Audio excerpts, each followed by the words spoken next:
Today, we're looking at a decision from Defense Secretary Pete Hegseth that would end more than a century of tradition between the United States military and Scouting America. The organization is still, I think, known as the Boy Scouts, or no, actually, it once was known as the Boy Scouts. It's not anymore for rebranding purposes, I guess. And according to a draft memo obtained by NPR, Hegseth isn't trying to end his partnership with the Scouts because of cost or security or even a strategic need. I don't know what that would even be, but he likes to say strategy. He's doing it because he believes the Scouts aren't masculine enough anymore. I'm not kidding. That's why he's doing this.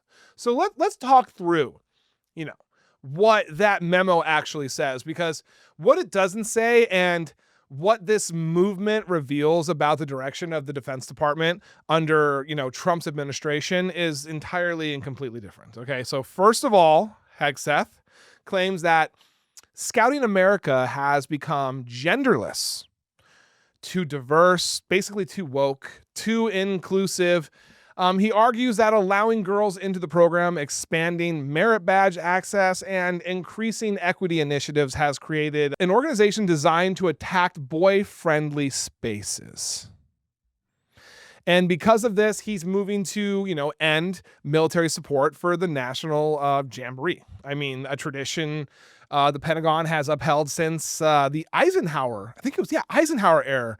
That supports, includes medical teams, logistics, equipment, and sometimes like military flyovers for special events.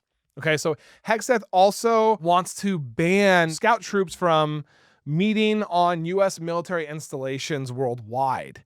And he plans to invoke a national security exemption to do it, claiming that the Scouts now represent a diversion of resources and a source of gender confusion. That is a quote, just so you know.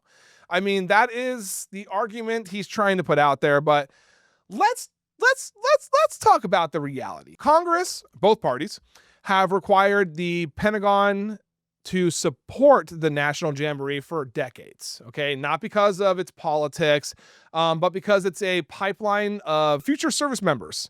I mean, thousands of Eagle Scouts go on to wear the uniform. This was never about politics. It was about building leadership, about building responsibility and civic duty.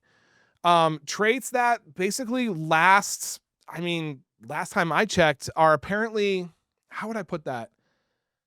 Useful in the military? Yeah, I think so. So why end this now? Hegseth says Scouts don't cultivate masculine values. That was a quote. Anymore.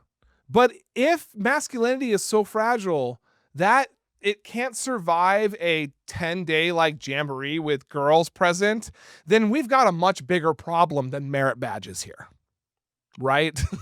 and if the Secretary of Defense truly believes that allowing a scout troop to use an empty multi-purpose room on a base is a national security threat, man, then I'd hate to see what happens when he has to deal with actual national security threats. I mean, we are in some serious trouble. All right? Because look, the larger issue here isn't, the Jamboree. All right. It's a shift away from what the military has been for generations, a public institution for the whole country, not just for the people who fit a particular, worldview. So, I mean, these kids, whether they're boys or girls, learn first aid, emergency response, navigation, leadership, and public service.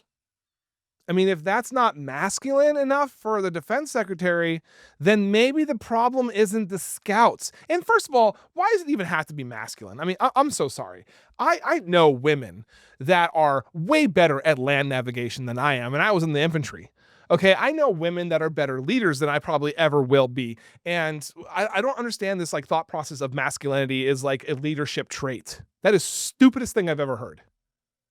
Women are literally built to bring life into this world. I mean, if that's not leadership, if that's not discipline and some type of self-civic duty, I don't know what you would call that. So the fact that men are so fragile that they have to put women down because they're intimidated by them just disgusts me.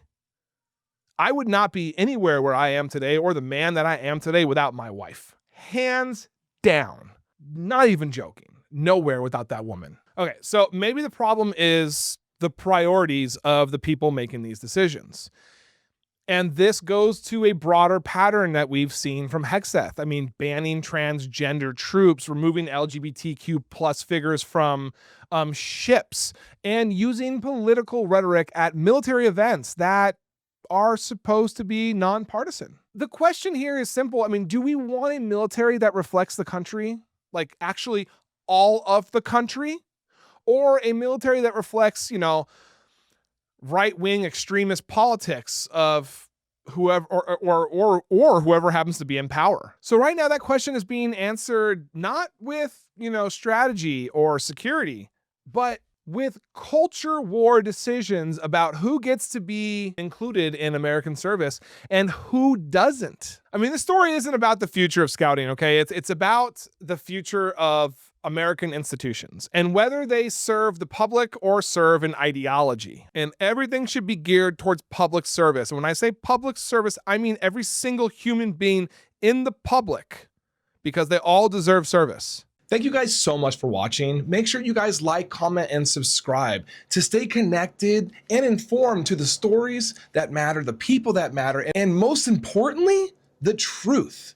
The thing that is so hard to find right now. And just so you guys know, I do the best that I can to answer the comments. So I really hope to see you guys in there.